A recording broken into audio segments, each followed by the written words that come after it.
back, Fantasy Fiction Fanatics. It's great to see you again, and I hope you're doing well. Today we are going to be doing a brand new type of class. This class is going to be a deep discussion on a fantasy TV series. I'm really excited to go ahead and discuss this one with you today. We are going to be discussing the very first episode of the Netflix's new series, Wednesday. I think it came out last November. Don't quote me on that, but I'm pretty sure it came out last November. So it is still fairly new, and just so you're aware, I do mean an in-depth discussion like we usually do, which means this is going to have spoilers.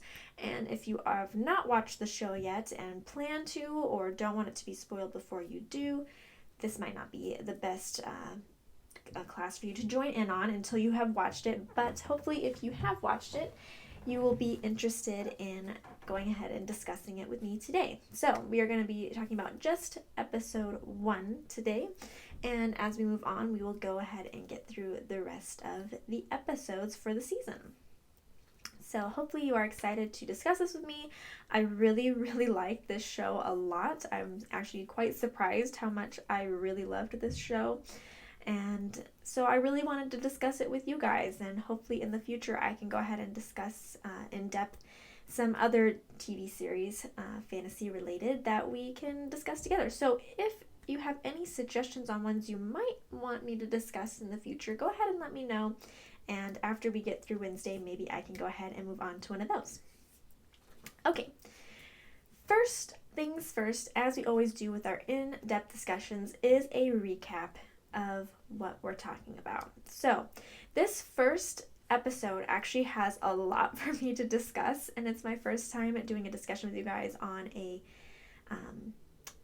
series of a TV show, so I really feel like it's a little bit of a new experience taking notes while I was reviewing this episode, and there is a lot for us to talk about, so let's jump right in. Wednesday, we see at the beginning of this episode, it's quite the opening. With Wednesday getting kicked out of her school because she released piranha into the school's pool because the members of, I think it's like the swim team or something like that, were bullying her brother. So, quite the opening. And so her family is taking her to this particular boarding school called Nevermore, which is supposed to be a school of outcasts. The school accepts her, and she moves into the dorm room.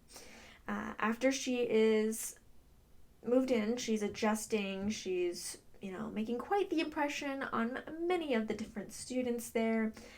She's got a fencing class that she makes quite the impression in, and just a lot of people already very interested in her or quite uninterested in her. She's almost killed by a gargoyle just walking around campus. A gargoyle almost comes down and hits her, but she is saved. She hopes to escape the school, though. She is not really wanting to stick around, so she is planning her escape, which she does try to do after she has her therapy lesson that is mandated by the court. Unfortunately, it didn't go so well for her. She was waiting in order to get a ride from a boy that she met at the cafe, and he was finishing up his shift. But she ends up causing a commotion because some other boys try to pick on her, and she beats them up, basically blowing her cover. So she's not able to escape, but that doesn't mean that she is out of trying to escape. She does, though, go to a local carnival, so then she gets that same boy who was supposed to drive her away to meet at the carnival, and she's going to try and escape yet again, when she gets this vision that another student is going to be heinously murdered. So she goes after that kid in order to try and help him make it so this doesn't happen, and she is attacked by the kid. His name is Rowan. And he almost kills her, claiming her that she is supposed to be prophesized to destroy the school and everybody in it. And he's got a picture of her and everything.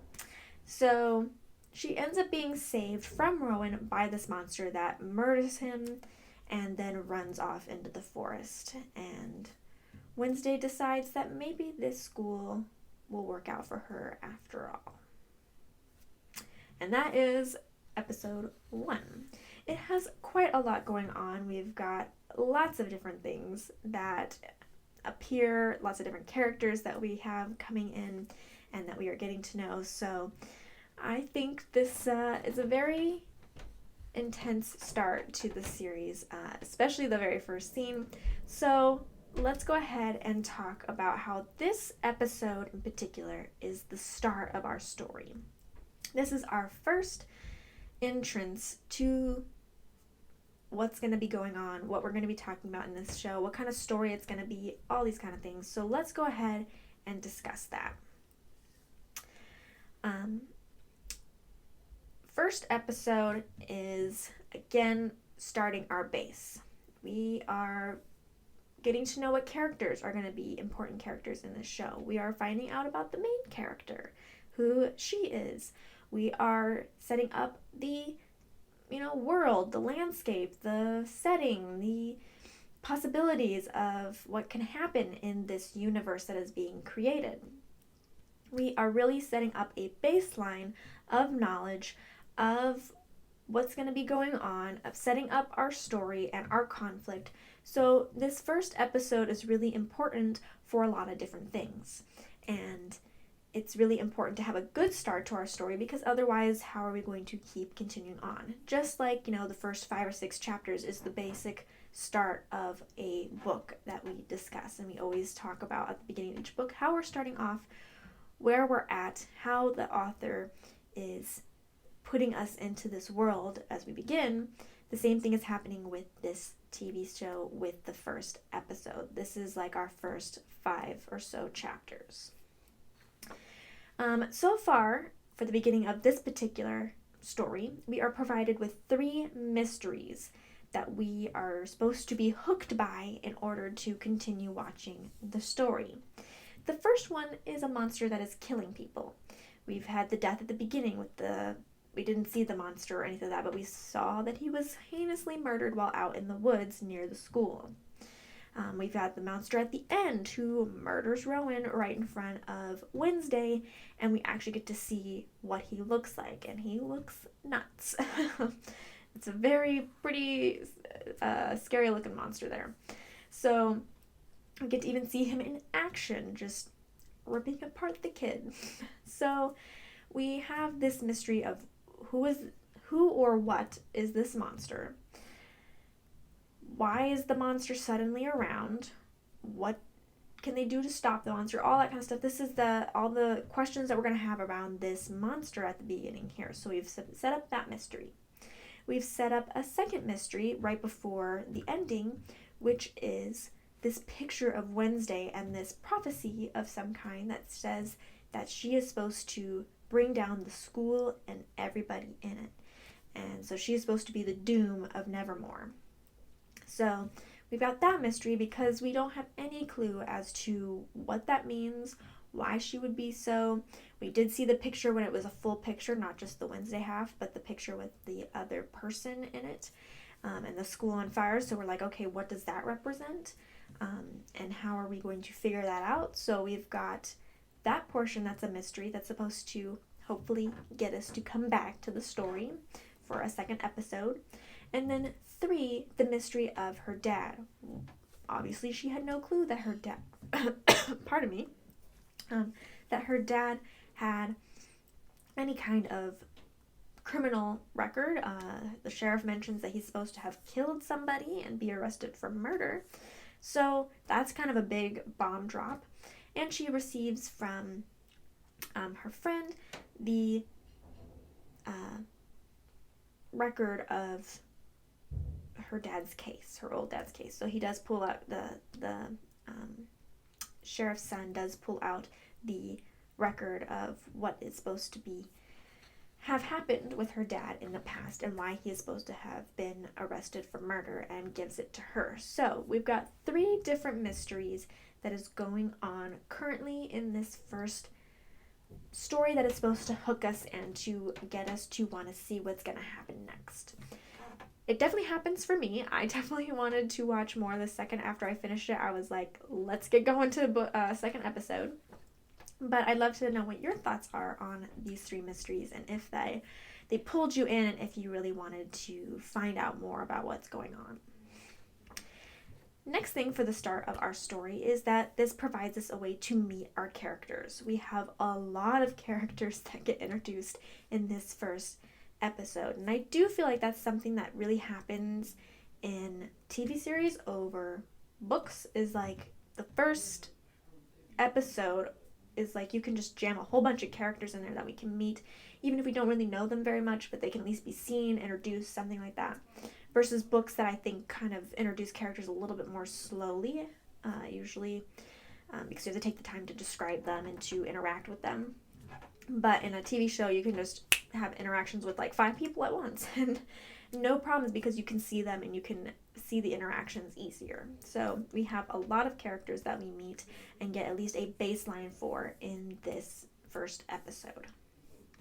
And last but not least, in our starting of the story, we have a establishing of a tone or expectations as a watcher. Sorry, I want to say reader because that's usually what we're talking about is books. But as a watcher, we have now expectations.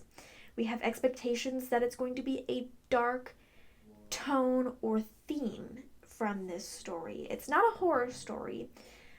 Per se, it's not that dark and it's not that scary, but we do have that dark creepiness factor to it. We've got the fact that Wednesday is a very dark individual, and we've got the black and white concept. We do have also the color by Enid and stuff like that, but really the whole opening credits animation stuff shows that it's going to be dark, creepy, crawly stuff. We've got Wednesday's personality, which sets up that tone of dark. We've got the dark forest with the monster in it that's dark. Everything is very dark overall. And so we're going to have that expectation that that's going to be the theme of this story, is the same kind of dark tone that's not quite horror, but it's going to be that creepy factor, that what goes bump in the night factor. And then we also have the expectation to have that same feel, the same kind of content, the same kind of expectation that we're going to be solving these mysteries in this story. That those 3 mysteries that I already mentioned is going to be solved. We have the expectation that the tone is not going to suddenly, like I said, be bright. It's going to keep in that creepy crawly kind of way. That the characters are going to be, I don't want to say the exact same because we have growth that is going to happen, but I mean, like, at least that they're not going to be like, okay, Wednesday's this dark character who is obsessed with, guillotining her Barbie dolls, and then the next day she's going to be someone who likes Malibu Barbie. It's going to be that same kind of character that just grows in a natural progression. So, for the start of our story, we have the mysteries. We've got setting up our baseline for the story, the world, that kind of stuff, meeting our characters, and then setting up the expectations of what kind of story this is going to be and what the story is going to do moving forward. And I feel like we have a lot of good things that are set up in this first start to our story. What do you think as a start to a story? Do you think this first episode does a good job? Do you think that we covered enough? Not enough? Was it too much? Let me know what you think about how this story really sets you up to be becoming immersed in this particular world and in this particular story. Next, let's go ahead and talk about the world building, because this first episode throws a lot of world building at us right away, which makes sense because we are in a visual medium versus a reading medium where you have to do more of that explanation and more of that description versus just being able to describe things to us as a viewer with just visual content. And obviously we understand what it is, but also we have the interactions with people and the new knowledge of what is capable in this world. So first thing is that fantasy creatures or monsters exist in this story. We've got the loose monster that's just killing people out in the middle of nowhere. That's our first clue that we have, fantasy elements into this. We also have that at the boarding school there are the vampires, we've got the Medusas, the werewolves, and the sirens. These are all like the main cliquey type groups of magical beings or creatures that are there. We've got the like we have mentioned, like the mom of Rowan was a seer. I think Rowan was some kind of magic based person. So we've got, magic users, we've got seers, and we've got Wednesday that has visions right off the bat. So we can tell that we're already in this fantasy world that have these fantasy creatures and beings in them, and we are going to be interacting with them, as the fact that we're just interacting with them at the school as Wednesday is going to school there. We have a hand that is by itself. There is no human or person attached to it, that just runs around and can do whatever. So and obviously has its own feelings and emotions and everything like that. So that also is a fantasy element, and is very well done in this story. We do have a particular school that is set up for fantasy beings and people, and it is, at least in Jericho, the closest town, knows for certain that they exist, like that they're werewolves and other things like that. We even have the person at the beginning who unfortunately gets killed in the woods, who talks about having a werewolf as like a colleague or whatever. We don't know exactly where he was from, but at least in the area close to Nevermore, it is assumed that they know who it is, possibly that the whole world knows about fantasy creatures, or at least the broader area might know about fantasy creatures. It's tough to say since we don't have enough outward interaction like from other areas, but it does seem, at least in the area of the school, that it's an open secret, I guess you could say, open knowledge that there are freaks or fantasy creatures that go to the school. So a lot of the fantasy elements getting really established right away, right off the bat, even in the first half of the first episode. So really modern world that has the fantasy elements in it. So this is definitely what I would consider an urban fantasy type story, because we have our basis of society being kind of our own world that we have now, and then we've got the fantasy elements on top. We've got the video calling, we've got the smartphones, we've got social media, all that kind of stuff, blogs, things like that are all mentioned in here. So it's very much a modern society that also has these fantasy elements. So super interesting world building already, super interesting elements for the fantasy, and we will see how that is important and how it is compounded later on. But so far we just have a basic setup of this world, which is basically our world with these fantasy elements and these fantasy people, and we're going to be interacting mostly with the fantasy people, but mostly with them. So it'll be very interesting to see how things progress and how we might see possibly the outside world with the fantasy world and how they're going to mesh, especially since obviously she already spent time in Jericho with what they would say normal people who live there. So what do you think of the world that is being built so far? What do you like about it? Do you have anything you dislike about it? How do you feel that the world is being built? Do you feel like it's pretty seamless? Any thoughts, any feelings? I would love to hear about it. I really think that this world is pretty interesting. I think it is very fitting for the kind of story that is being told, at least at this point.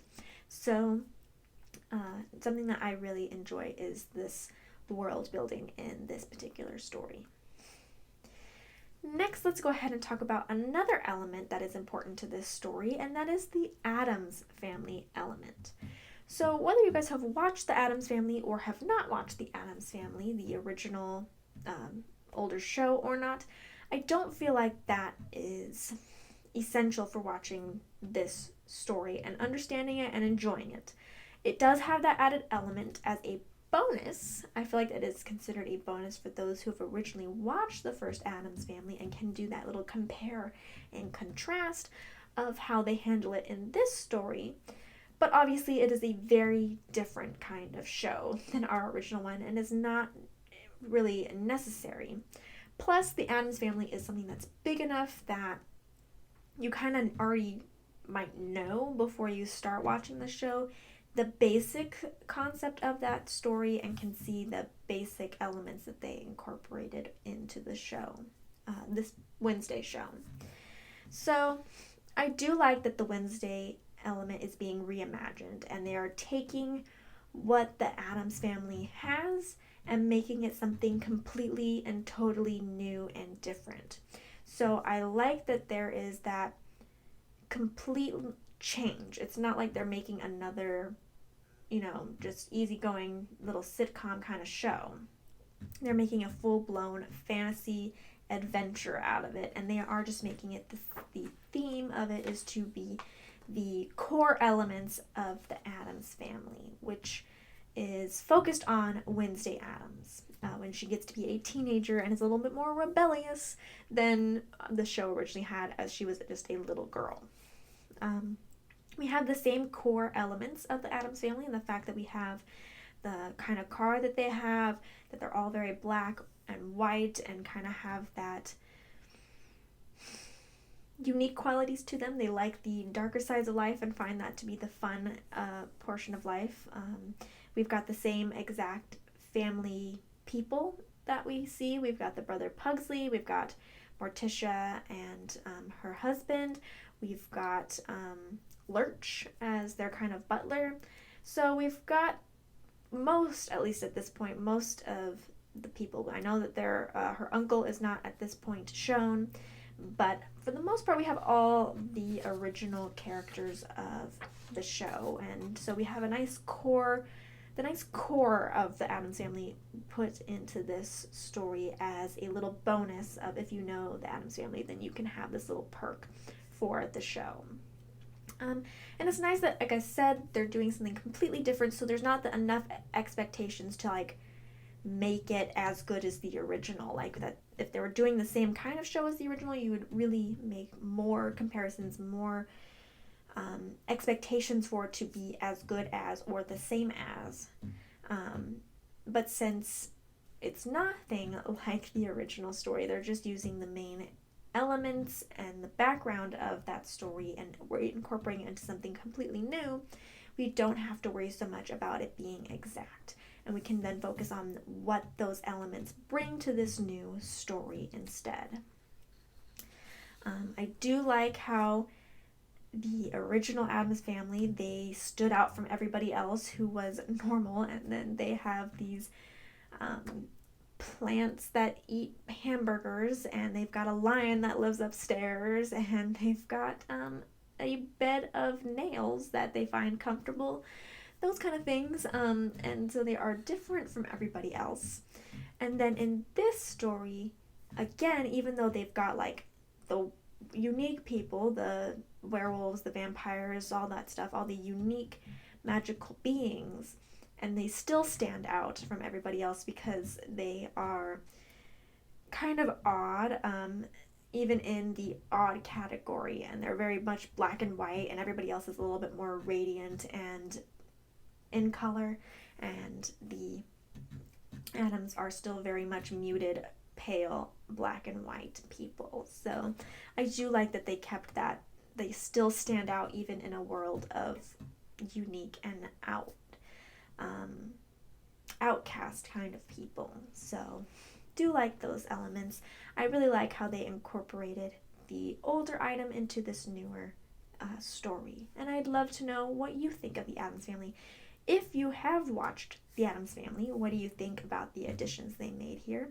If you haven't watched the Addams Family, what do you think of this story and what they represent in this story? I will say that when I first watched the story, I know the basics of the Addams Family. Obviously, they're very popular in the fact that they are well known. I had never watched any of the episodes. I obviously knew the story, opening song. I knew kind of what they looked like, that kind of stuff, but I had never watched it. And then after watching this series, I did watch some of the episodes of the Addams Family. I really like the original Addams Family. It is very fun and very good in my opinion. And it's a shame that there was not more episodes. I feel like it's kind of short amount of episodes for the original. But really, really enjoyed what was written there. And so now that I'm talking about it with you guys, I have a little bit of that extra added value that I have gone back and then watched the Addams Family. But this original story of Wednesday made me want to go back and watch where it all came from and to be interested in that. And I'm so thankful that this story made me watch that show because I did really enjoy it as well. Next, let's go ahead and talk about the characters. Obviously, like I said, we meet a lot of characters in this first episode, so I'm not going to be able to talk in depth about all of them. In fact, Wednesday will be the one that I talk about the most, and then we'll have a couple other characters that I mentioned a little bit about, but it could be a whole class on its own to talk about in depth each character, even in this first episode. So we're going to go ahead and just pinpoint what we really know about the most important ones that we've established so far. And as the show goes on, we can go ahead and in-depth talk about some of the other characters as we get to know them a little bit more. So, first is Wednesday. Wednesday is our main character, and that is why we really want to focus on her at the beginning, even in this first episode, and just see how she has been established as a character. Like, who is Wednesday and why do we care about her? Obviously, as a main character, we're supposed to care about her for some reason or another, and what reason that will be, we will go ahead and discuss and see who she is right now. The first thing that's really established in this first episode is that she is incredibly smart and talented. Like, incredibly smart and talented. She plays an amazing cello. She is very, very adept at playing cello. She can fence. She didn't win her fencing tournament thing or challenge, but she is definitely very, very good. She gave Bianca a run for her money with the fencing. She's amazing at self-defense and beating up other people, learning from her Uncle Fester. She knows Italian and possibly other languages, and the fact that she knows Italian, and apparently that is run-of-the-mill. So there's a good likelihood that she knows more than just Italian. She's a really good mechanic or engineer. She builds things. She fixes up that espresso machine very, very easily. And she has perfect grades. And the fact that they mention even one of the reasons that the board allows her to join mid-semester is because she has such perfect grades. So she is incredibly smart, knows a lot of stuff, and is just really, really talented at a lot of different things. She really shows that she is pretty much over the expectation of most of the other people there. She is just excellent at a lot of stuff. She just has unique interests. She is very bold and unafraid of people or even the consequences of her actions. So she doesn't mind if you do or do not like her. She doesn't mind if, she has to be caught and re-escape. It doesn't matter to her if she makes a good impression or doesn't make a good impression, what you say about her or not about her. She's very bold, not afraid to speak her mind, and she will give things a try. Even if they turn out to have bad consequences, she will just deal with the consequences and go from there. She is very much in the moment, which is, in a lot of ways, very good traits. She's in the moment. She's just taking the next step based on whatever comes her way. She is very, very sarcastic in personality with a lot of dark humor, and I really love her dark humor. Truly, all of the little one-liners that she has about lots of different dark, sadistic things in many ways. It's really, really great. It adds such great humor to the show while it's so much part of her personality. Like, she's not trying to be humorous, but it ends up being humorous just because of the way it's presented in the moments that it's presented. So I really, really love that about her character, is she has the dark moments and she has the light moments, even if they are focused on darkness, if that makes any sense. She is, in general, though it is the humor that comes from her, she's a very dark, negative focused person. Like, she's not saying what she's saying. Well, I can't totally say she's not trying to be humorous in the fact that she's being very sarcastic, but she also is not really doing it to make somebody laugh or because she finds herself funny. It's more just her making commentary. She very much focuses on the dark side of life and finds those things to be great sides of life. She really likes, scorpions as pets. And so we can already tell that she enjoys the darker, sadistic parts of life. I mean, she guillotined her Barbie dolls as her fun stuff as a kid. So that's where she's very negative. She thinks very negatively about the world and about the way the world works. But at the same time, she enjoys that negative aspect, which she probably gets from her family and the fact that Morticia finds that rainy, dreary days are very beautiful. So we can see how she got that personality. She is very unique even among unique people, and is very unashamed of herself, which is something that is a very good quality, to just embrace yourself and to enjoy what you enjoy and not really worry about it or care about the fact that what other people might think. Just, she enjoys herself, and that is that, and I think that's a very great quality. She seems to be pretty unfeeling or emotionless, at least through her portrayal of like that very flat, monotone face, though she does portray enough emotion that we know that she has emotions. She's just not somebody who's very expressive. She's not someone who really lets her feelings override her, but we do know, especially like the story she talked about as being a kid where she cried and stuff, so we do know that she does have emotions to her and she does have the thought processes to her, but she is not very much an external emotional person. But she doesn't have a hardened heart either. That's something else I want to mention, is that you can tell that she cares about people, that she is nice, but she's just not an emotional person. And I mean, she put piranhas in in the pool when people were in it, so you could probably say she's not very nice, but there was a reason. You can tell that just interacting with people, she is overall a nice person. She doesn't do mean things to people just to do mean things to people. So that's what I meant by that. She does have visions. That's something that's important for us to know, is that she does have visions, and those seem to be leading her somewhere, doing something.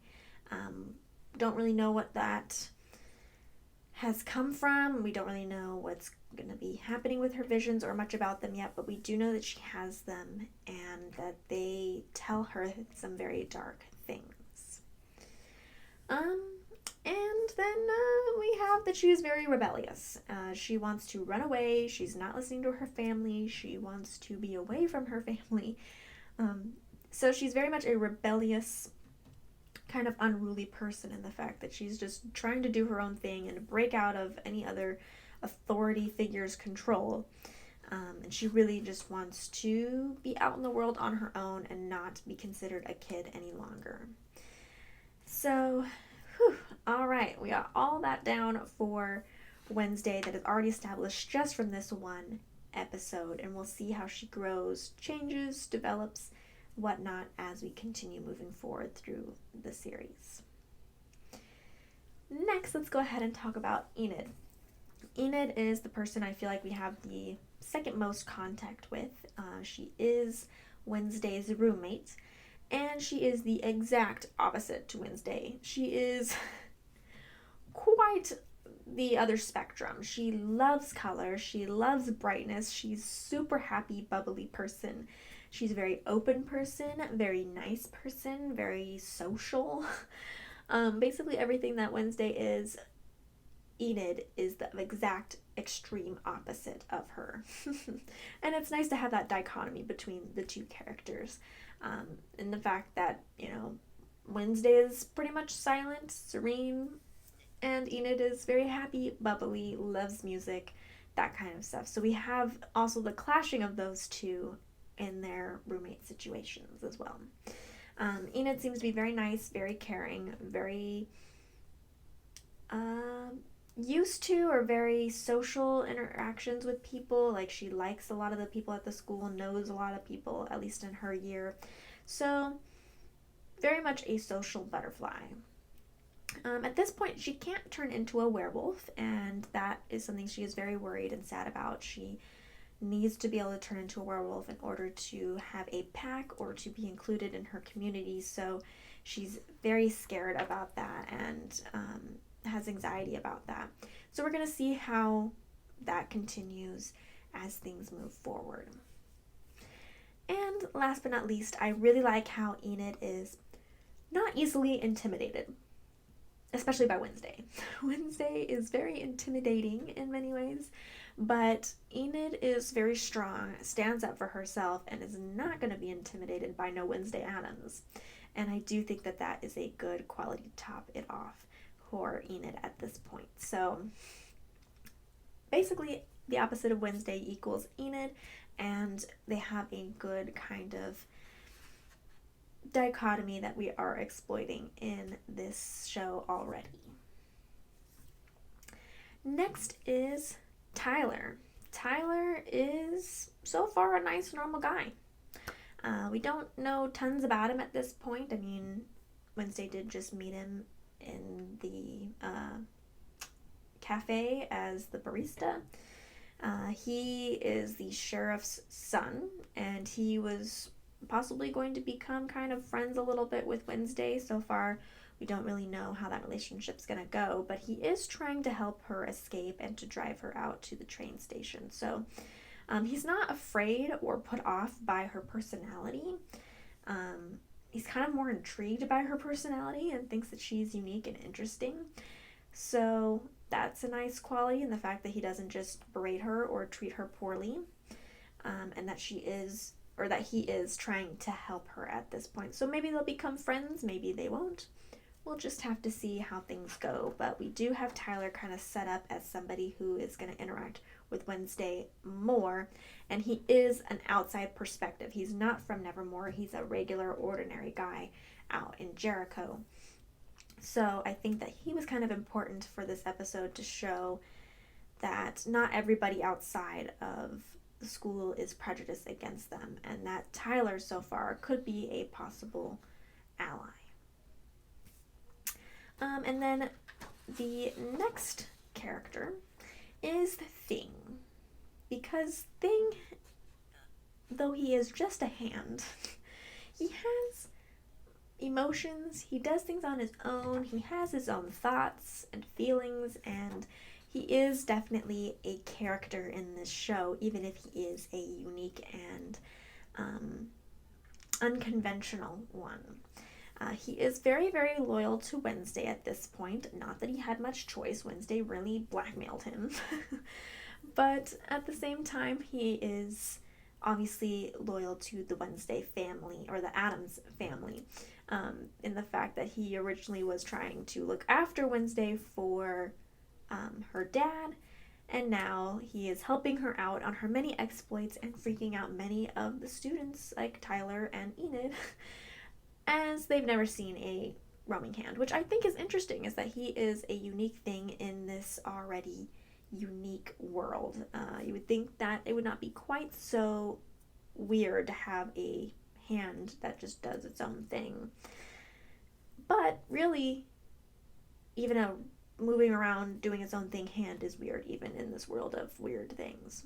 So I like that he's freaking everybody out. I think it's pretty funny. And I do like how he has his own personality and his own feelings and thoughts that he is doing. So I really like Thing a lot. I think that we will enjoy seeing him and his assistance to Wednesday in the future of this show. And last but not least is Morticia. Man, we've gone through so many characters already. I feel like I'm just going on and on and on. So hopefully you're still hanging in with me. But Morticia, Wednesday's mom, I felt like deserved a little bit of a shout out in this episode, for this episode, because we're really seeing the relationship between Wednesday and Morticia. Obviously, Wednesday is not so happy with her family, and especially with her mom. And they're really having a struggling relationship between the two. Is Morticia wants to be very close and loving with Wednesday, and Wednesday is like, back off, I am not interested, I don't want to be anything like you, is very much pushing her away. And so they're kind of battling and butting heads.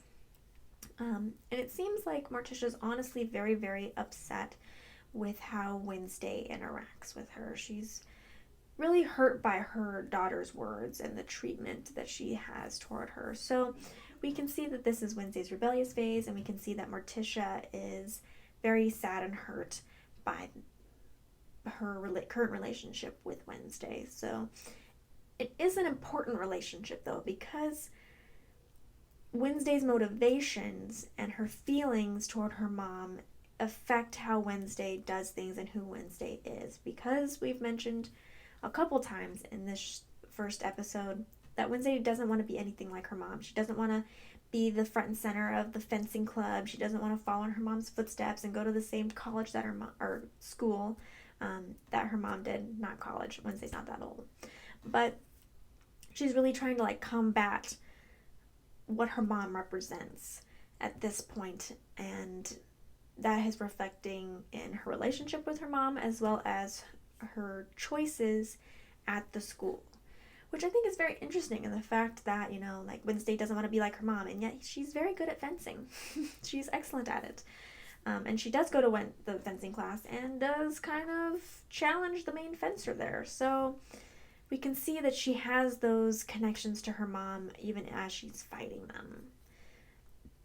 And we do see the couple of hints of connecting to the original Morticia in this one, the outfit, the hairstyle. We've got the loving the rainy day. That was something from the original Addams Family, that kind of stuff. So we do see the little bit of the reminiscence of the original Addams Family through Morticia as well, and through her relationship with Wednesday. We can really see how things are being pushed into the places that we're at right now. Whew, okay, I got through the stack of characters that I felt like were most important to discuss for this particular episode. Please let me know your thoughts on any of them, all of them, whatever you'd like to add. Please let me know what you think about this episode in general, what happens, what doesn't happen, the characters, the show quality, whatever you'd like to say. I would just love to have a discussion with you about this first episode, and hopefully you will enjoy this enough to talk with me about it some more as we go to episode 2. And again, any other series that you think in the future you might want to have me talk about, please let me know and I will see what I can do. Alright, before we go ahead and wrap completely up, I did change the trivia question, so we're going to go ahead and have that answer today. If you do want to join the trivia question, it is on the blog fantasyfictionfanatics.net, and it is going to be on that right hand side on the desktop. If you are on mobile, it will scroll almost all the way down to the bottom, but you will see it there. So the question for the last several weeks was who is the author for A Court of Thorns and Roses series, and the answer is Sarah Maas. Correct answers were to Kathy and to Christian Most Likely Cheated. Thank you to those of you who participated and gave it your best shot. I really appreciate you participating. Again, just a reminder, I am doing it kind of once a month or so to change the trivia question, since my biggest feedback about it was that it was not enough time to look and check the question every week. So I'm just going to leave it up there for a little while so that way whoever would like to answer, whenever you get a chance, you can just check it out, and then about every month or so I will update it and let you know who got it right, and you can go ahead and check it out again for a new question. Alright, that is it for me today. As you're over on the blog, hopefully to check out the trivia question, you can also check out my blog posts or my other content that is over there. I've got different discussions on reading or fantasy things, terminology for fantasy, book reviews, book recommendations, lots of fun stuff over there. Hopefully you will enjoy any other content that you see over there, and please let me know if there's something else you'd like to see on the blog. For social media, you are welcome to get a hold of me either down below or to go to one of my 3 social media sites. You can go to Facebook, which is /fantasyfiction1. You can get updates from me there if you follow me, as well as direct message me there. Same thing about Twitter, which is @fantasyfiction1. You can DM me there, as well as getting updates on the channel and on the blog content. Or you can go over to Instagram, which I am slowly getting better at updating and putting things on there, different photos and different things. So hopefully you'll follow me on there. And if you'd like to direct message me, you can do so on there as well. And that is also @fantasyfiction1. The best place, in my opinion, though, is to head over to the Discord, where you can then talk to your fellow fantasy fanatics as well as me. The link will be down below if you'd like to join, but there is several people over there already chatting, having a good time. We talk about fantasy, non-fantasy related things, different things from the channel, as well as just different reading and recommendations in general. So if you'd like to get a hold of me, like to get updates, and talk to your fellow fanatics, then the Discord would be a great place for you, and we'd be happy to have you over there. I hope to see you there and have a discussion with you. That would be a lot of fun. And I guess that is it for me today, and I will see you guys in the next class. Bye!